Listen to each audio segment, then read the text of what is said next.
spring home of the Los Angeles Dodgers, your defending World Series champions. No better way for us to begin our Arizona spring training journey. It's Greg Amsinger, my good friend Yonder Alonso. They celebrated a world championship by pulling out their pocketbook and spending over $500 million this offseason. A wild offseason for the defending champs. Yeah, you look at this team from last year, 98 wins. They get to the World Series. They won a World Series and they played okay baseball.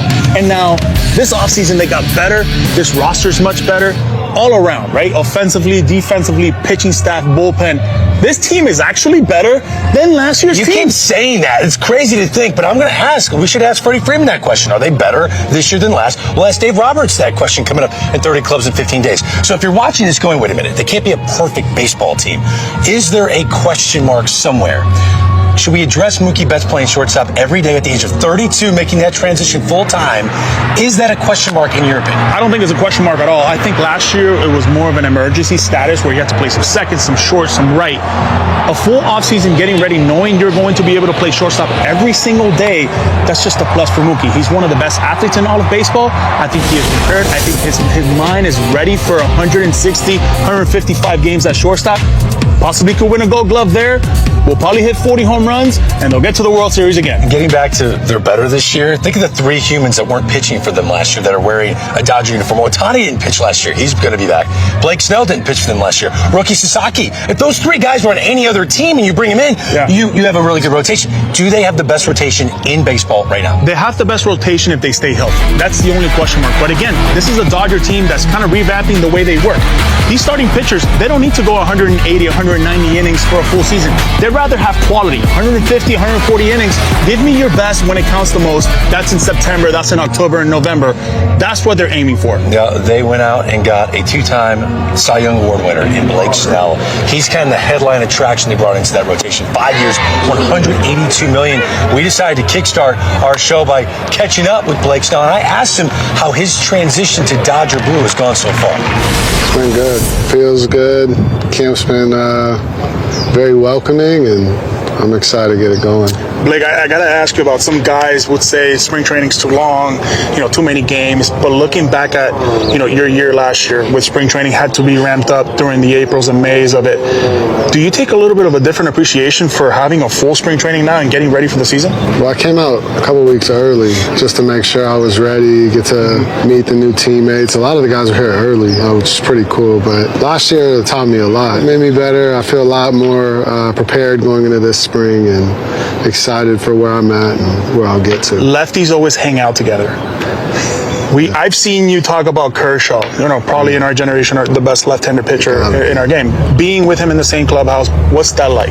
It's cool. It's like he's been through it all. He's done it all. So any question that I'll have or anything he thinks he can help me with, it's going to help me be a way better player and understand the game even more than I do. Dodger fans are excited to watch you pitch. Is there anything new? Is Blake Snell adding a wrinkle to what he's bringing to Los Angeles, or what you saw the last couple of years, what you're getting in LA? Yeah. Right now, velo's still good.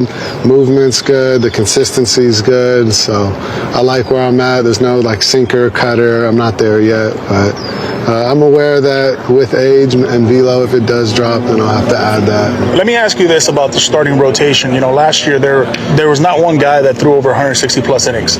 You're a guy that likes to log in your innings. Have they told you anything about, hey, we want 200 innings, 190 innings, or we just want quality from you, or whatever is the healthy Blake Snell? Yeah, I told them I want to pitch. That's kind of all we've got to right now. They're just going to see how everything breaks down with spring and go from there. But they know I want to pitch, and I can't wait for it. And you're cool with the NL Cy Young award-winning prediction I made on you. You're cool with that, right? I'm good with it, yeah. Right. I gotta make it happen now.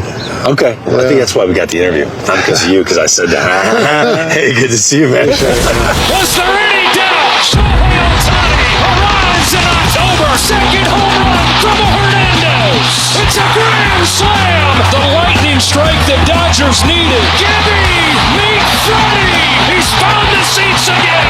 Start the party, Los Angeles. Your Dodgers have won the World Series. Our 30 clubs in 15 days coverage rolls on from Glendale, Arizona, where the Dodgers are still basking in their World Championship glory from 2024. A World Series ring they would not have obtained without their injured star first baseman, Freddie Freeman. Yonder is standing by with the postseason hero. Thanks, Greg. All right, Freddie. You said last year in the World Series that it was going to take some time for all this to sink in. Yeah. You were the hero. Finally, after a whole offseason, has it sunk in? A little bit, yeah, just because of the fans here. Every day in and day out, road games, home games, it is packed to the brim here at Camelback, and they're letting us know every single day. It's special. It took about a month or so for it to really settle in, and I think I've said it before, Charlie and I went down a YouTube rabbit hole just to see what was going on, and that was pretty cool, just the fans' reactions to all that went on in the World Series. So, yeah, it's been special this spring training so Let's far. speak a little bit about that. How do you feel health-wise? You're going to be able to play tomorrow. Yeah. What's the plan like? Yeah, so it's kind of, I'm right back on the training table. Today's Wednesday, yeah, so 12 weeks tomorrow post-op. I'm going to play in the first game. I'll be DHing tomorrow. Just kind of manage the workload at the beginning. So I think I DH tomorrow, shooting for DH against Saturday, and potentially play first on Sunday. So I'm feeling pretty good. It's just tedious rehab stuff in spring training. Last year's offseason was incredible, Yeah. right? They got a couple guys that were incredible, Shohei, Yamamoto. Yeah. But this year, completely different roster. They added more pieces. Yeah. Do you feel like this team is better than actually last year's team? I mean, I don't know how to answer that because we haven't played yet, and we won a championship last year, but it's special to be part of for an organization, ownership group, front office to go out there and keep adding and trying to put the best product that we possibly can on the field. I mean, it's on us to go out there and play. I think this game is, we wish it was more predictable than it is, but they gave us every chance to go out there and be special in the field, so hopefully we can do that. Yeah, I think this year is going to be a special one for you. I still think you guys are going to get to the World Series again. Wishing you nothing but the best. Thank you so much. Thank you very much. All right, brother. Appreciate you. All right, Greg. Who do you got? Yonder, thanks. Here with Tyler Glasnow. Tyler, year one with the Dodgers, did it go as planned? How would you assess the way you fit into this organization? It didn't necessarily go as planned. I think obviously the injury stuff, the biggest goal is to stay healthy and just be able to contribute in October was the biggest thing for me. So that's the game plan this year. Just find a way to address staying healthy, contribute in the postseason. And I think when I was healthy, I pitched well, but I still think there's, I guess it's, for me, I know I can do better than that, I guess. So that's kind of the goal going forward. Is there like a checklist that you're trying to attack in terms of staying on the mound and getting 25 to 30 starts? I think just maintaining like consistent mechanics. There's a couple of things I changed this offseason.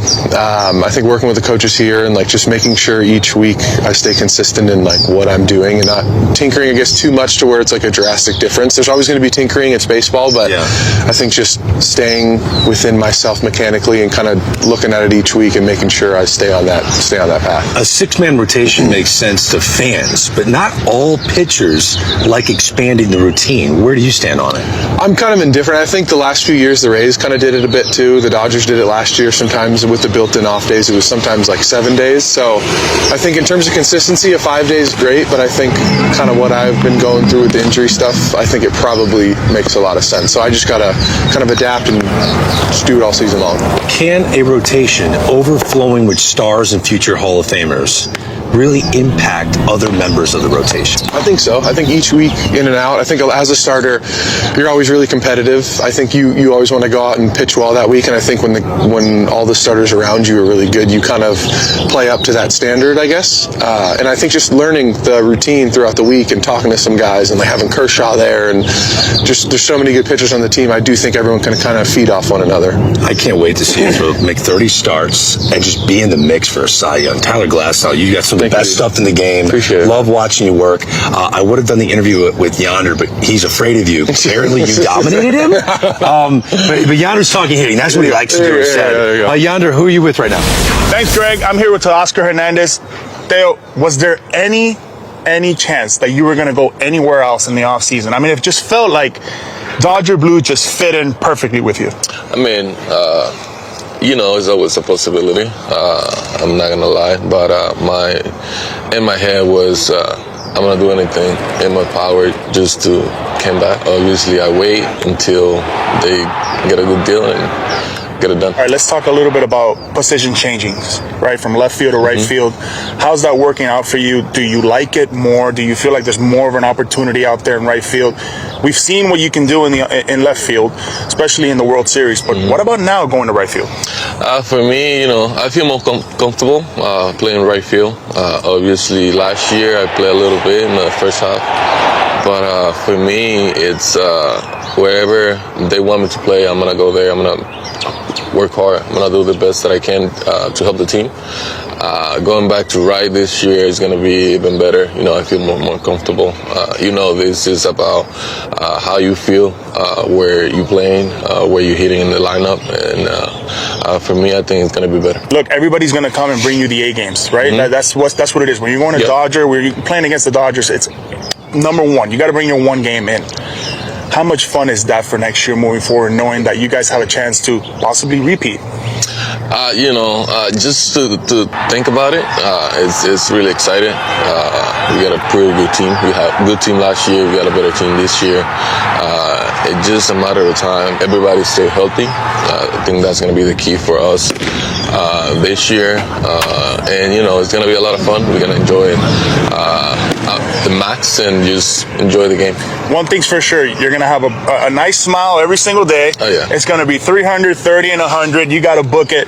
Wishing you nothing but the best, and I can't wait to watch you this year. We're here with the world champion skipper, Dave Roberts. Dave, you don't look hungover, man. That World Series hangover thing, is that a real thing? It's a real thing, but I had 3 months to get over my hangover, and I did that by eating really well, doing a lot of travel, and now being here in the desert, I feel revived and ready for 2025. But World Series hangover is how the team plays the next year. Right. Are you buying that at all? I'm not, because even my only point of context, guys, is 2021 after we won in 2020, and we came out and won a ton of games. The Giants edged us out in the division, but we won a ton of games and lost steam later in the postseason. But our guys came into camp this year. Mookie Betts, Freddie Freeman, all these guys came in 2 weeks early to kind of get ready to go, where you're kind of guarding against thinking about they might come the day before report date, but they were all here early.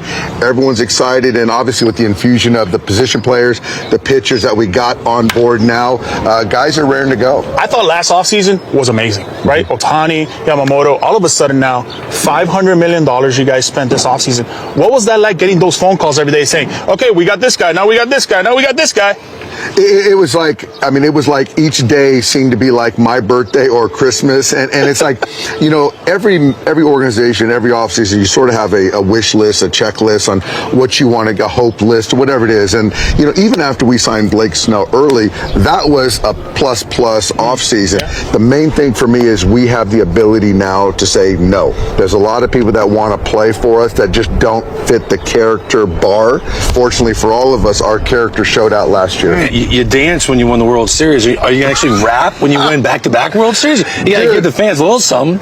Dude, I remember back in the day, certainly I did the Ice Cube. That was like a take your shot, as these young kids say now. It's like, I got to take my shot. So I shot my shot. And you did. I shot my shot with Ice Cube, so I did that. Curtis Blow used to be my guy. It was called basketball. Basketball is my favorite sport. I like the way they dribble up and down the court, just like I'm the king on the microphone. So is Dr. J and Moses Malone. So that's all I got. I still remember that. Let's go. Highlight of the show right there. Dave Roberts, I love it. Well done. Thank you so much. All right. Actually, we're talking about Roki Sasaki. He's the top prospect in all of baseball. Jim Callis, our prospect guru, has more on him. Jim. Thanks, Greg.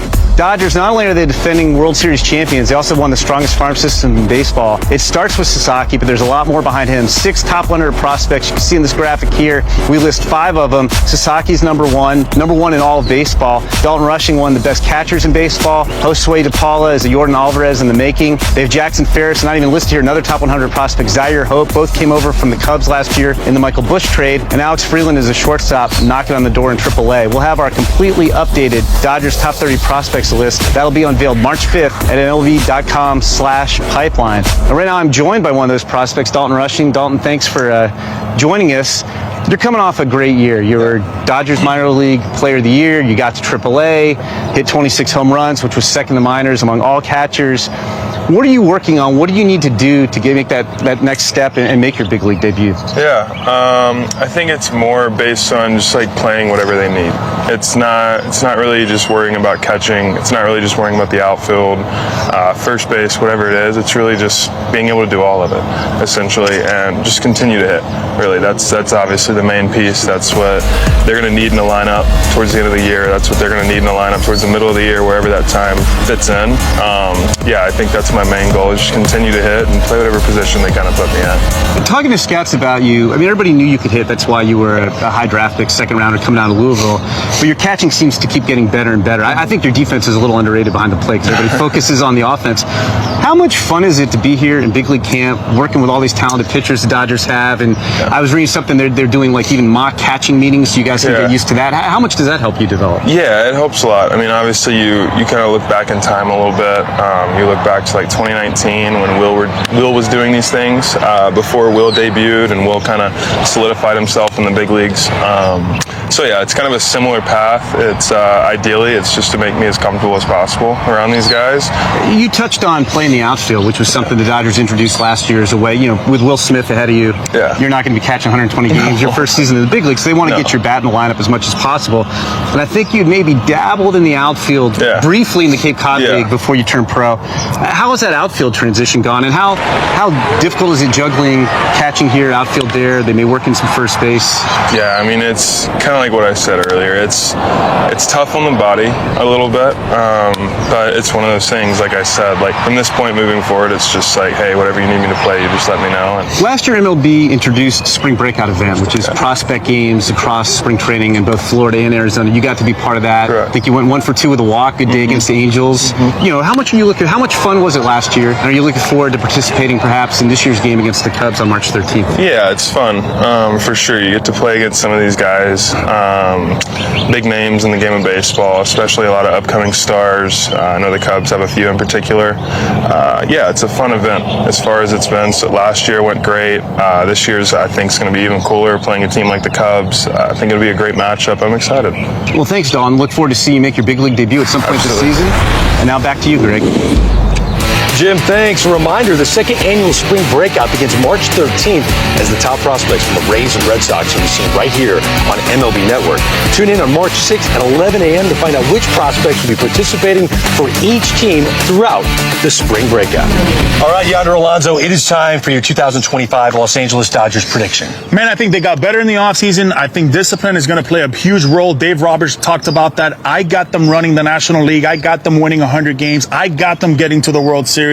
I just think they're so deep. Their roster is all healthy. I like the Dodgers, man.